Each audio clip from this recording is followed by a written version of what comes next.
அனைவருக்கும் வணக்கம். நம்முடைய தமிழ் எஃப்எம் ஸ்டோரி சேனலுக்கு உங்கள் அனைவரையும் அன்புடன் வரவேற்கிறேன். இன்னைக்கு நம்ம பார்க்க இருக்கிற கதை பறித்த மலர்கள். வாங்க கதைக்குள்ள போகலாம். சந்தடிகள் எல்லாம் ஓஞ்சி போய் உறவினர்கள் எல்லோரும் கிளம்ப வீடு பழைய இயல்புக்கு வந்துச்சு. ராஜா அந்த சந்தர்ப்பத்தை தான் எதிர்நோக்கி காத்திருந்த மாதிரி குமார் பக்கத்துல போனான். அண்ணா, மாடிக்கு வரியா? உன்கிட்ட கொஞ்சம் பேசணும். என்ன விஷயம்? இங்கேயே சொல்ல. அம்மாவுக்கு பாரு, 60ஆம் கல்யாணம் பண்ணிக்கிட்ட வைக்க இன்னும் போகல. மருமகள் கிட்ட மாட்டிக்கிட்டு முழிக்கிறாங்க. ஆனா ராஜா அதையெல்லாம் ரசிக்கிற மனநிலைமையிலே இல்லை. சந்தோஷமா சில காரியங்களை முடிச்சிடணும். சில கடினமான விஷயங்களை சந்தோஷமான வேலையில கலந்தா அதனோட வீடியோ எத்து போய் ரொம்ப இயல்பாய் போயிடும். அப்படி ஒரு சந்தர்ப்பம் இதுதான். இதை நழுவ விடக்கூடாது. மாடிக்கு வாயேன், கொஞ்சம் முக்கியமா பேசணும். இப்படி சொன்னதும் குமார் அவனை ஆச்சரியமா பார்த்தான். கண்களில் குழப்பம் தெரிய சேர்ல கிடந்த துண்டை எடுத்து தோல்ல போட்டுக்கிட்டு ராஜாவை தொடர்ந்து நடந்தான். என்ன ராஜா யோசனை? செலவு பார்த்தியா? எவ்வளோ ஆச்சுன்னு சொல்லு, என் பங்கை கொடுத்துட்ற. அது இருக்கட்டும்ண்ணா, எனக்கு திருவனந்தபுரத்திற்கு டிரான்ஸ்ஃபர் ஆகிருக்கு தெரியுமா? அவன் கூட பேசிக்கிட்டே சிகரெட்டை பற்ற வச்சுக்கிட்டு இருந்த குமார் சட்டுன்னு நிமிர்ந்து பார்த்து, என்னடா சொல்கிற அப்படின்னா நம்பாம. ஆமாம், ஏரியா சேல்ஸ் மேனேஜராக ப்ரமோஷன் ஆகிருக்கு. அடுத்த மாதம் ஜாயின் பண்ணணும். ஆல் த பெஸ்டா. அப்போது குடும்பத்தையும் அங்கேயே கூட்டிகிட்டு போயிட போறியா? இந்த கேள்விக்கு பதில் சொல்லாமல், உனக்கு எப்போ தான் தமிழ்நாட்டுக்கு டிரான்ஸ்ஃபர் ஆகும் அப்படின்னு குமார்கிட்ட மறு கேள்வி கேட்டான். இன்னும் 4 வருஷம் கூட ஆகலாம். அதோட எனக்கு இங்கே வர்றதுல அவ்வளோ இஷ்டம் இல்லை ராஜா. டெல்லியில் ஃப்ளாட் ஒன்று வாங்கி செட்டில் ஆகிடலாமான்னு யோசிச்சுக்கிட்டே இருக்கேன். ரொம்ப குழப்பமாகவே இருக்குது அப்படின்னா. நீயும் டெல்லியில் இருக்க, நானும் கேரளாவுக்கு போக போகிறேன். இந்த சமயத்தில் படிப்பு கெட்டுடக்கூடாதுன்றதால வாணியையும் பசங்களையும் இங்கேயே விட்டுட்டு தான் நான் மட்டும் திருவனந்தம் போக போகிறேன். அதோட ராஜா பிரச்சனையோட பேச்ச ஆரம்பிக்கிறதுக்கு வந்தும் திரும்பவும் தயங்கி நின்னான். இந்த விஷயத்த இன்னொரு சமயம் பேசலான்னு அவனுக்குள்ளே இருந்த அந்த இரக்கமான ராஜா கத்திக்கிட்டே இருக்க கொஞ்சம் குழப்பத்தோட குமாரா பார்த்தான். சொல்லுடா, என்ன ப்ராப்ளம்? என்னால் உனக்கு ஏதாவது செய்ய வேண்டியது இருக்கா? எனக்கு உதவி மட்டும் இல்லை குமார், அது உன் கடமையும் கூட. குமார் அணைஞ்சு போயிருந்த சிகரெட்டை தூக்கி வீசி எரிஞ்சிட்டு இன்னொன்று பற்ற வச்சுக்கிட்டு நிதானமாக சொல்லு, என் கடமை என்ன கேட்டான். அப்பா அம்மாவை உன் கூட டெல்லிக்கு கூட்டிகிட்டு போயிடுறியா? சொல்லி முடிக்கிறதுக்குள்ள ராஜாவுக்கு சுடு தண்ணி குளத்தை தாண்டின மாதிரி வேர்த்து போய் உடல் நடுங்க ஆரம்பிச்சிச்சு. காஞ்சி போன உதட்டை ஈரப்படுத்திக்கிட்டே குமாரை பார்த்தான். குமார் அவனை கொஞ்சம் கூட லட்சியம் செய்யாமல் இன்னொரு சிகரெட் எடுத்து பற்ற வச்சுக்கிட்டு இருந்தான். என்ன யோசிக்கிற? அதுக்கு இப்போ என்ன அவசியம் வந்துச்சு? என்னால் முடியல குமார். அப்பாவையும் அம்மாவையும் வச்சுக்கிட்டு சேவை பண்ண என்னால் முடியல. ஃபைனான்ஸும் ரொம்ப டைட்டாக இருக்குது. அதோட உனக்கும் அப்பாவுக்கு சண்டையா? அதெல்லாம் இல்லை, ஆனால் இனிமே வந்துடுமோன்னு தோணுது. இப்போது சின்ன சின்ன விஷயத்துக்கெல்லாம் தப்பு கண்டுபிடிச்சிட்டே இருக்காரு. நேற்று மாதிரி காஃபி இல்லையே. சாப்பாடு போடுறப்ப ஏன் இப்படி பாறையாக பேத்து வைக்கிறேன்னு வாணிக்கிட்ட ரொம்ப கோவிச்சுக்கிறாரு. என்னோட வீடு அவருக்கு ரொம்ப போர் அடிக்க ஆரம்பிச்சிடுச்சோன்னு நினைக்கிறேன். குமார் அவன் பக்கத்தில் வந்து ரொம்ப தோழமையா அவனோட கைகளை ராஜா தோல் மேலே போட்டுக்கிட்டு தட்டி கொடுத்தான். வயசானா அப்படிதான்டா, அட்ஜஸ்ட் பண்ணிக்கோ. தோளில் இருந்த கைகளை சட்டுன்னு குழுக்கல்ல விடுவிச்சு புரியாமல் பேசுகிற குமார், இத்தனை வருஷமா உன்கிட்ட இதை பற்றி பேசியிருக்கேனா? சரி, அப்பாவை நான் கூட்டிகிட்டு போகிறேன், ஆனால் அம்மாவை முடியாது. இல்லை, அவங்களையும் அழைச்சிட்டு போயிடு. அது முடியாது. அம்மாவுக்கும் ரேணுகாவுக்கும் அவ்வளோ ஒத்து போகாதுடா. இன்னொரு தடவை நல்லா யோசிச்சு பாரு. வயசானவங்க கிட்ட சின்ன சின்ன குறைங்க இருக்கத்தான் செய்யும். நான் ஏன் இவ்வளோ சொல்கிறேன்னா, டெல்லி அப்பாவுக்கு பிடிக்காது. இங்கே அவர் பழைய ஃப்ரெண்ட்ஸு சொந்தக்காரங்க எல்லாம் நிறைய பேர் இருக்காங்க. இவ்வளோ பேரை பார்த்துக்கிட்டு இருக்கும்போதும் தெரிஞ்ச இடத்துல சுற்றி வந்துட்டு இருக்கும்போதும் அவருக்கு இவ்வளோ கோபம் வருதுன்னா அங்கே யாருமே இல்லை. அப்போது அங்கே போய் லோன்லேயே ஃபீல் பண்ண ஆரம்பித்தா ரொம்ப கஷ்டம் ஆகிடும். உனக்கு இஷ்டம் இல்லைன்னா சொல்லு, நீ ஜாலியாக டெல்லியை சுற்றணும். அந்த சுதந்திரம் எனக்கு வந்துடக்கூடாது. நீ யோசிக்கல, அண்ணி என்ன சொல்லுவாளோன்னு பயப்படுற. வேணும்னா அவங்கக்கிட்ட நான் பேசட்டுமா சொல்லு. பற்ற வச்ச எண்ணெயா கோபம் வந்துச்சு குமாருக்கு. தேவையில்லை, நாளைக்கு அப்பாவுக்கும் சேர்த்து டிக்கெட் நானே ரிசர்வ் பண்ணிடுறேன். அவர்கிட்ட விஷயத்த சொல்லி எங்கூட அனுப்பி வைக்க வேண்டியது உன்னோட பொறுப்பு. அம்மா அவங்கள நீ தான் வச்சுக்கணும், இங்கேயே வச்சுக்கோ. குமார் சொல்லிட்டு வேகமாக கீழே இறங்கி போனான். அப்பாவை ஆச்சு 1 மாதம் ஆச்சு குமார் கூட்டிகிட்டு போயிட்டான். ராஜாவுக்கு ரொம்ப டயர்டாக இருந்தது. காலையிலேருந்து அலைஞ்ச அலைச்சல்ல லேசாக ஜுரம் அடிக்கிற மாதிரி கூட இருந்துச்சு.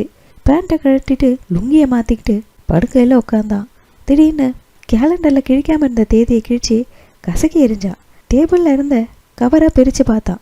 டெல்லி வாழ்க்கை மாறுதலாக இருக்கிறதா அப்பா எழுதியிருந்தார். ராஜாவோட திருவனந்தபுர வாழ்க்கையை பற்றியும் கேட்டிருந்தார். திருவனந்தபுர வாழ்க்கையா? இங்கே மாற்றலாகி வந்ததுலேருந்து இனம் புரியாத எரிச்சல் மனசு முழுசும் பரவுச்சு.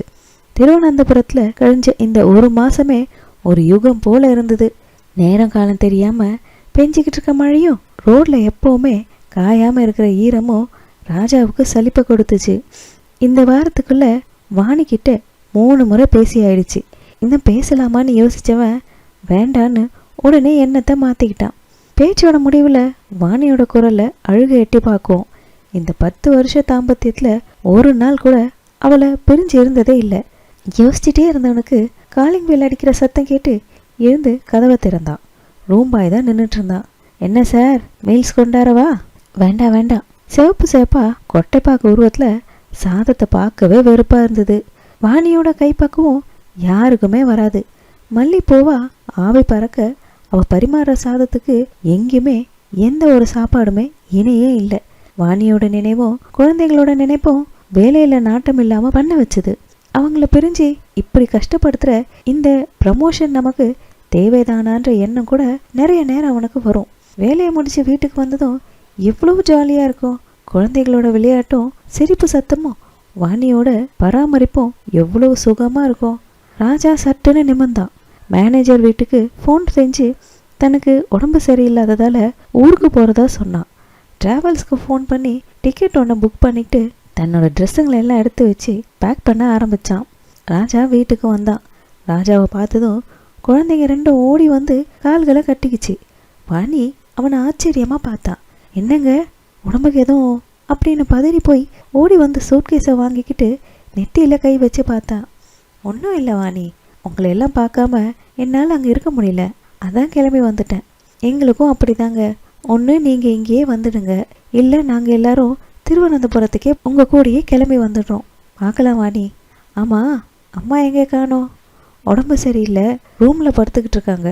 ராஜா பக்கத்து ரூம்குள்ளே நுழைஞ்சான். போர்வைக்குள்ளே சுருண்டு படுத்துட்டு இருந்தா அம்மாவோட பக்கத்தில் உட்காந்து அம்மான்னு கூப்பிட்டான்.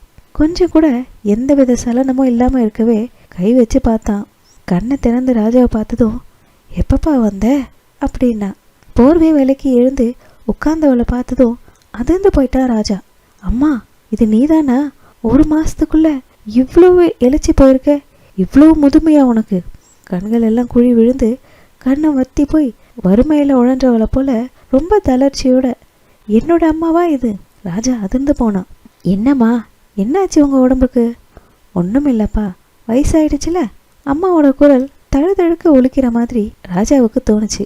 கண்களில் மெல்லிசா நீர்கோடு படற தலை குனிஞ்சுக்கிட்டான். அம்மாவோட இந்த நிலைமைக்கு காரணம் என்னன்னு புரிஞ்சுது. அப்பாவோட பிரிவு இவளை ரொம்ப நிலைக்குள்ளேயே செஞ்சிடுச்சு. 40 வருஷ இணைப்பை சட்டுன்னு பிரிஞ்சதில் ஏற்பட்ட பாதிப்பு. 10 வருஷ குடும்ப வாழ்க்கையோட இந்த சின்ன பிரிவையே தன்னால் தாங்கிக்க முடியல. எவ்வளோ திணறடிச்சுது. அப்போ அம்மாவோட நிலைமை எப்படி இருந்திருக்கும்? வாழ்க்கையோட கடைசி காலத்தை சந்தோஷமா ஒருத்தருக்கு இன்னொருத்தர் துணையா மகிழ்ச்சி பொங்க பழைய நினைவுகளை அசை போட்டுக்கிட்டே இவ்வளோ நாட்கள் உழைச்ச உழைப்புக்கு ஓய்வாக இருக்க வேண்டியவங்கள நம்மோட சுயநலத்துக்காக பிரித்தது சரியா? ராஜா யோசிக்க ஆரம்பித்தான். வெளியே வந்தான். குழந்தைங்கள் 2ம் விளையாடிக்கிட்டு இருக்க வாணி அடுப்படியில் இவனுக்கு பிடிச்சதை சமைச்சிட்டு இருந்தா. வாணி, நான் போஸ்ட் ஆஃபீஸ் வரைக்கும் போயிட்டு வரேன். என்னங்க, என்ன விஷயம்? குமாருக்கு தந்தி அடித்து அப்பாவை இங்கே திருப்பி அனுப்பி வைக்க சொல்ல போகிறேன். தன் மாமியாரோட நிலைமையை இவ்வளவு காலம் கூட இருந்து பார்த்தவளுக்கும் அதே நினைப்பு தான் தோணி இருந்தது. ஆனால் புருஷன் என்ன சொல்லுவானோன்னு அமைதியாக இருந்த வாணிக்கு இப்போ அவன் சொன்ன செய்தி அவளுக்கு சந்தோஷத்தை வரவழைச்சிது. மகிழ்ச்சியோட தலையசைச்சு அனுப்பி வச்சா. அதில் அவனை முழுசாக புரிஞ்சுக்கிட்டதோட அர்த்தமும் இருந்தது. கதை முற்றும். என்னங்க, இந்த கதையை கேட்டிங்களா? நல்ல வேலை, அம்மாவுக்கு எதுவும் ஆகிறதுக்கு முன்னாடி ராஜா இதை கண்டுபிடிச்சது நல்லதுன்னு தோணுச்சுங்க. அம்மாவுக்கு மட்டும்தான் வருத்தம் இருக்குமா? ஏன் அப்பா நல்லா தான் சந்தோஷமாக லெட்டர் போட்டிருக்காரு அப்படின்னு நமக்கும் தோணும். மேபி அப்பா புது இடத்துல இருக்கிறதால சில பொழுதுபோக்குகள் டைவர்ஷன்ஸ் அவருக்கு இருந்திருக்கலாம். அந்த புது இடம் எல்லாம் அவருக்கு பழகின விஷயங்களாக மாறும்போது அவருக்கும் இந்த எண்ணங்கள் ஏற்பட வாய்ப்பு இருக்குது. ஆண்களோட பெண்களுக்கு எப்போவுமே இந்த விஷயத்தில் ரொம்ப சென்சிட்டிவாக தாங்க இருப்பாங்க. தன்னுடைய கணவர் தன்னுடைய பிள்ளைகள்னு அதை சுற்றியே வாழ்ந்தவங்களுக்கு திடீர்னு அந்த விஷயங்கள் எல்லாம் ஒன்று ஒன்றா பறி போகும்பொழுது அந்த உணர்வுகளை விவரிக்க வார்த்தைகள் கூட வராது. அதுவும் அவங்க இறந்து போயிட்டாங்கன்னா கூட தலையெழுத்தேன் அதை ஏற்றுக்கலாம். ஆனால் உயிரோடு இருந்து பார்த்துக்க முடியல, தங்களால் அதை எதிர்த்து கேள்வி கேட்க இயலாத நிலைமையில் இருக்கும் பொழுது அந்த ஃபீலிங் ரொம்ப கஷ்டமான ஒன்று. 60-70 வயசில் தன்னோட துணையை தவிர்த்து வேறு எதுவுமே அவங்களுக்கு பெருசும் இல்லை, வேறு எதுவுமே அந்த ஸ்டேஜில் அவங்களுக்கு இருக்கவும் இருக்காது. தன் உடம்பே தன் பேச்சை கேட்காத ஒரு நிலைமையில் இருக்கிறவங்க. அப்படி இருக்கும் பொழுது இருக்கிற ஒரே ஆறுதல் தன்னுடைய துணை மட்டும்தான். அதையும் பிரித்து கொண்டு போனால் அவங்களுக்கு எங்கேருந்து வரும் நிம்மதியோ சந்தோஷமோ? அவன் சொல்கிற மாதிரி அந்த 40 வருஷ காலத்தில் நடந்த மறக்க முடியாத நினைவுகளும் சந்தோஷங்களையும் அசைப்போட்டு பார்த்துட்டு இருக்க வேண்டியவங்க ஏதோ இளங்காதலர்கள் பிரிஞ்சு இருக்கிற மாதிரி இப்படி ஒரு வாழ்க்கையை அவங்களுக்கு கொடுத்தா அவங்களால அதை ஏற்றுக்க முடியுமா? இது எனக்கு அந்த விசு படத்தை தான் ஞாபகப்படுத்துது. ஒரு கட்டத்தில் இந்த பிரிவை தாங்க முடியாமல் விசு அவர் எடுக்கிற முடிவு அதுதான் ஹைலைட். ஆனால் எவ்வளோ கஷ்டத்தையும் பசங்களுக்காக பெற்றவங்களும் தாங்கிக்கிறாங்க. நம்மளால் அவங்களுக்கு எதுவும் உதவி பண்ண முடியலனாலும் உபத்திரவமாக இருக்கக்கூடாதுன்னு நினைக்கிறாங்க. அதே நினைப்பு பிள்ளைங்களுக்கும் இருக்கணும். இன்னும் எவ்வளோ காலம் பார்த்துக்க போகிறோம், இந்த சின்ன விஷயங்களை கூட நம்மளால் தாங்கிக்க முடியாதா அப்படின்ற எண்ணமும் அவங்களுக்கு இருக்கணும். அப்படி இருக்கும் பட்சத்தில் இந்த மாதிரி ஒரு கொடுமையான விஷயங்கள் எல்லாம் நடக்காதுங்க. மரணம் ஒரு தடுக்க முடியாத விஷயம், அதில் பிரிஞ்சா பரவாயில்ல. இந்த மாதிரி காரணங்களுக்காக பிரியறதெல்லாம் கொடுமையான ஒரு விஷயங்க.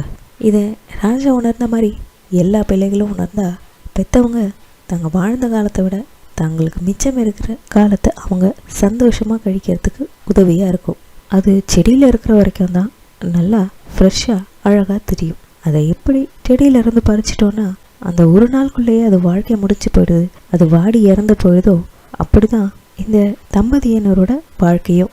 ஒன்றா இருக்கிற வரைக்கும் தான் அவங்க சந்தோஷமாக உற்சாகமாக காணப்படுவாங்க. என்றைக்கு அவங்களுக்குள்ள பிரிவுன்னு ஒன்று வருதோ அது மரணத்தின் மூலமாவோ அல்லது இந்த மாதிரி தவிர்க்கப்பட முடியாத சூழ்நிலைகளாலோ நடந்தால் அவங்களும் அப்படி தான் வாடி கசங்கி போன மலர் ஆயிடுவாங்க.